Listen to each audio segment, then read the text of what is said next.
শাকসবজি আজকাল বাজারে আকাশ ছোঁয়া, এতটাই দাম যে মানুষ কিনতেই পারছে না। কিন্তু এমন কোনো এক রেসিপি যদি বাড়িতে অ্যাভেলেবল জিনিস থেকেই করা যায় তাহলে তো একদমই মুশকিল আসান।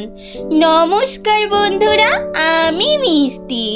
আজকের এসেছি বেসনের এক নিরামিষ রেসিপি নিয়ে, যেটা কিনা দুপুরবেলা এক পদেই কিন্তু এক থালা ভাত মানুষ এক নিমেষেই পেট ভরে খেয়ে নিতে পারবে। কিভাবে বানাচ্ছি দেখতে হলে স্টেপ বাই স্টেপ তোমরা দেখতে থাকো। বেসনের সবজি বানানোর জন্য আমি এখানে প্রায় 3 বাটি মতো বেসন নিয়ে নিয়েছি। এবারে এর সাথে এক এক করে মিশিয়ে দিচ্ছি সামান্য লবণ, লাল লঙ্কা পাউডার, হলদি পাউডার, একটু সামান্য জিরা পাউডার, ধনিয়া পাউডার, আর দেখো এখানে দিয়ে দিচ্ছি একটুখানি কসুরি মেথিকে ক্রাশ করে দিয়ে দিলাম হাতের সাহায্যে, আর একটু আজওয়াইন বা জোয়ানকেও আমি সামান্য ক্রাশ করে দিয়ে দিচ্ছি। এদিকে দিচ্ছি একটু সামান্য মৌরি আর দিচ্ছি কালো জিরে। এবারে একটা ব্লেন্ডারকে নিয়ে ভালো করে সমস্ত কিছু বেসনের সাথে মিশিয়ে দিচ্ছি। সব কিছু ভালোভাবে মেশানো হয়ে গেলে এবারে অল্প অল্প জল দিয়ে আমি একটা বেসনের ব্যাটার বানিয়ে নেব।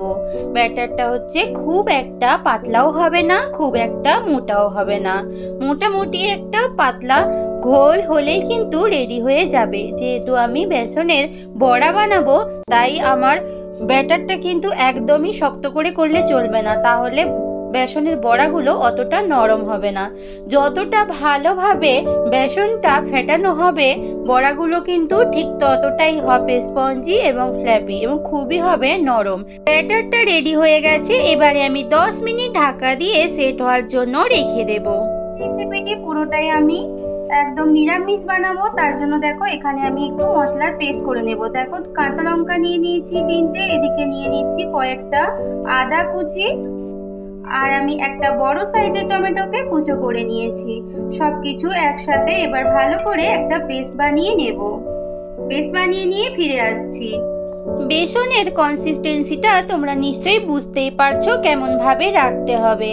এইদিকে আমি গ্যাসে কড়াই বসিয়ে দিয়ে ওদিকে হোয়াইট অয়েল গরম করার জন্য দিয়ে দিয়েছিলাম। হোয়াইট অয়েলটাও আমার গরম হয়ে গেছে। এইবারে আমি বেসনের বড়াগুলো বানিয়ে নেব। এই বড়াগুলো বানানোর জন্য কোনো নির্দিষ্ট শেপের দরকার লাগবে না। যতটাই বেশি শেপলেস হবে ততটাই কিন্তু রান্নার সময় এটা বেশি ভালো খেতে লাগবে।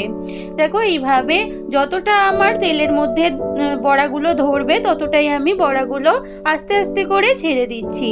নিরামিষের দিনে এরকম যদি একটা রেসিপি পাওয়া যায় তাহলে তো কথাই নেই।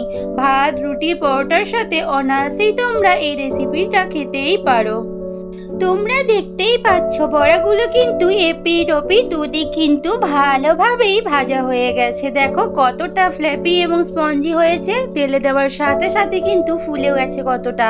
এই জন্যই কিন্তু ভালো করে ব্যাটারটা করার সময় ফেটানো দরকার। বড়াগুলো ভাজা হয়ে গেছে, আমি এবারে তেল ঝরিয়ে উঠিয়ে নেব। এই বড়াগুলো কিন্তু খুব একটা লাল করে ভাজার দরকার লাগবে না, কারণ কি তাহলে বড়ার সফটনেসগুলো কিন্তু রান্নার সময় পাওয়া যাবে না।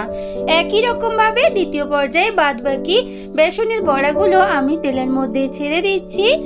এইভাবে সমস্ত বড়াগুলো ভেজে নিয়ে তোমাদের সামনে আমি ফিরে আসছি। সমস্ত বেসনের বড়াগুলো ভাজা আমার কমপ্লিট হয়ে গেছে। আমি এবারে নেক্সট স্টেপে চলে যাব। ওই তেলের থেকে আমি বেশিরভাগ তেলটা উঠিয়ে নিয়ে প্রায় 2 থেকে 3 চামচ মতো হোয়াইট অয়েল রেখে দিয়েছিলাম। এবারে ওর মধ্যে আমি গোটা জিরে ফোড়ন দিয়ে দিলাম। ফোড়নটাকে এবার একটু ভালো করে ভেজে নিতে হবে যতক্ষণ না ফোড়নের একটা ভাজা সুন্দর স্মেল আসে। দেখো ফোড়ন থেকে সুন্দর ভাজা একটা স্মেল আসছে। এইবারে যে পেস্টটা বানিয়েছিলাম মশলার ওটা এবার কড়াইতে আমি দিয়ে দিচ্ছি। ওটাকেও ভালো করে এদিক ওদিক নাড়িয়ে নিয়ে কষিয়ে নিতে হবে।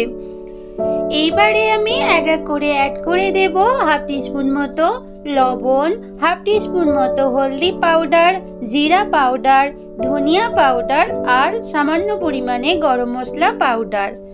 এবারে সমস্ত কিছু একসাথে মিশিয়ে নিয়ে প্রায় 3 থেকে 4 মিনিট মতো ভালো করে কষিয়ে নিতে হবে।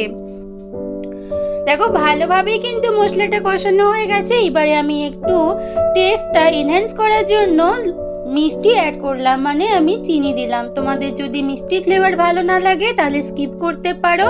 আর কালারের জন্য দিলাম কাশ্মীরি রেড চিলি পাউডার। যেহেতু আমি কাঁচা লঙ্কা দিয়ে রান্না করছি তাই আমি কাশ্মীরি রেড চিলি পাউডারটা এখানে দিলাম। তোমাদের পছন্দ না হলে স্কিপ করে দিও।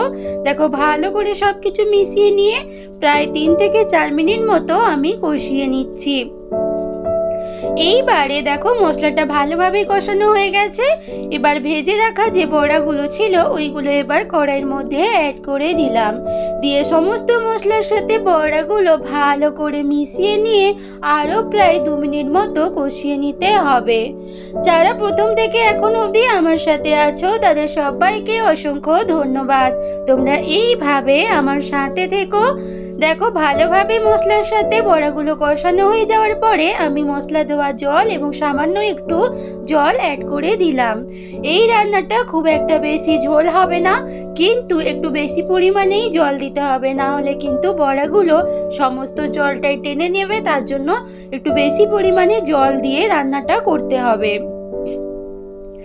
কিছুক্ষণ আমি ঢাকা দিয়ে রেখে দিয়েছিলাম, দেখতেই পাচ্ছ ভালোভাবে কিন্তু ঝোলগুলটা ফুটে উঠেছে। এইবারে আমি একটু কসুরি মেথি ক্রাশ করে দিয়ে দিলাম। তোমরা চাইলে এই পর্যায়ে ধনেপাতা কুচিও অ্যাড করতে পারো, কিন্তু আমি এখানে শুধুমাত্র কসুরি মেথিটা অ্যাড করলাম। ভালোভাবে সব কিছু একসাথে মিশিয়ে নিচ্ছি। দেখতেই পাচ্ছ রান্নাটা কিন্তু আমার অলমোস্ট কমপ্লিট হয়ে এসেছে। এবারে সার্ভ করে নিয়ে ফিরে আসছি। গরমা গরম বেসন কি সবজি একদম রেডি, আমি সার্ভ করে নিচ্ছি। এরকম একটা নিরামিষের দিনে সবজিপত্র যদি বাড়িতে অ্যাভেলেবল না থাকে তাহলে তোমরা বেসন দিয়ে এরকম একটা সুস্বাদু এবং ডেলিশিয়াস রেসিপি বানিয়ে ফেলতেই পারো, যেটা কি না ভাত, রুটি, পরোটার সাথে অনায়াসেই কিন্তু বানাতেই পারো। বাচ্চা থেকে বড় সবাই খুবই খুশি সহকারে এই রেসিপিটি দিয়ে এক থালা ভাত নিমেষেই পেট ভরে খেয়ে নেবে। আমার আজকের এই রেসিপি যদি তোমাদের ভালো লাগে অবশ্যই বাড়িতে বানিয়ে দেখো এবং অবশ্যই কেমন হলো আমাকে কমেন্ট সেকশনে জানিয়ে যেও। আমার চ্যানেলে সমস্ত পুরনো এবং নতুন বন্ধু সবাইকে অনেক অনেক ধন্যবাদ আমার পাশে এইভাবে থাকার জন্য।